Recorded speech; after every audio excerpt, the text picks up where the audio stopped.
Hey guys, thanks for joining me today. And if you're watching on the replay, comment replay. I wanted to share with you something. I have people ask me this all the time, and I explain it a lot, and I realize that I've never done a video on it. So I wanted to make you guys a video to refer back to. This is something that's super easy to make, and for us it's actually free. It's a really good way to get a lot of gut healing, and gut healing is connected to your immune system. So if you're looking to build your immune system, if you're looking to recover from something, if you're looking to heal something, gut health is a really good place to start. So probiotics and stuff like that are really good things.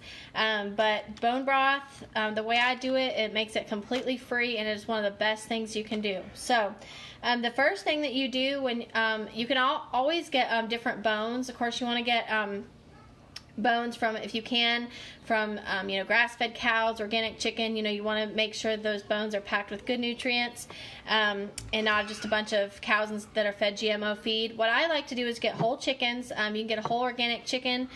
We have a local co-op here, but I'm sure you could find there's tons of farms that have free-range chickens. So what I do is I get my Instant Pot, and the way I do it, I used to do it in my crock pot. So if you do have a crock pot, you can do it, but it's way easier in the Instant Pot. This is a 8-quart Instant Pot. You could do it in a smaller one. So what I do is I cook my whole chicken in here, and then I take the whole chicken out, get all the meat off of it that I'm going to use, and then I keep all the bones and the skin and even the organs. If your whole chicken comes with organs, keep all that stuff. I usually make the broth right after the chicken. I actually had so much broth in my freezer last time, so I just froze the bones. But what this is all the bones and the scraps and the skin and everything from cooking a whole chicken. So I'm just going to take all those scraps, and if I had just cooked my chicken, I would just throw it right back in here. Take the meat off, throw everything else back in the pot. The dogs are like, we know what's going on. And then you're just going to take... the reason why this is free is because you're only using scraps. You're not going out and buying anything specific to make the broth. I like to keep a bag in my fridge of veggie scraps.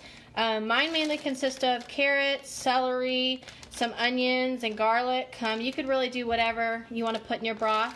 So I just do the ends of the celery, the peels of the carrots. I just keep a bag going. This is a little bit less than I usually normally have.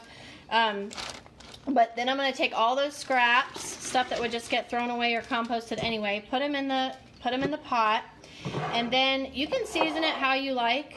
I like to use, this is some Celtic sea salt. It's garlic, liquid salt. You can spray it.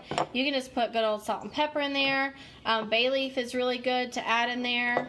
Thyme is another good one for chicken. So however you want to flavor your broth, you're just going to put that in here. And then you're going to fill it however full it says, mostly to the top, mostly to the fill line with water. And then another way to get some extra nutrients out of the bones that you have is to use apple cider vinegar. So you're going to do between 2 and 4 tablespoons of apple cider vinegar. So what I'll do is I'll just put this in here. I just kind of eyeball it, but put it in here with the water. So before you start it, you want to let it sit for about 30 minutes, and what it's going to do is the apple cider vinegar is actually going to pull more nutrients from the bones.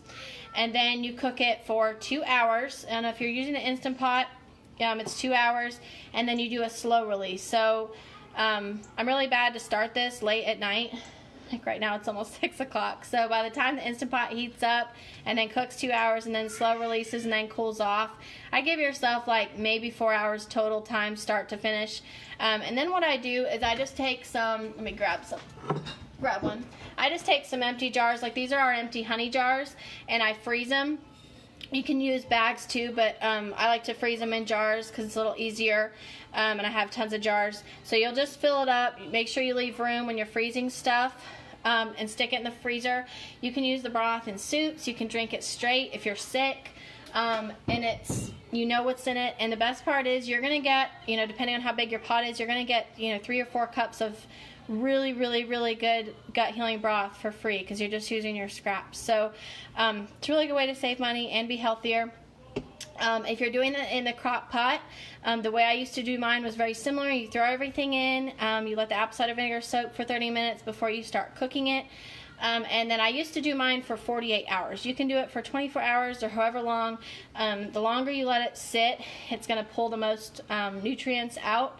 And 2 hours in the Instant Pot plus the slow release time and everything is plenty of time. So if you guys make your own bone broth, I'd love to hear what bones you use or how you flavor it, anything you'd like to share. I hope this is really helpful, and you guys try it. Please let me know. And again, thank you guys for watching, and I'll see you next week. Bye.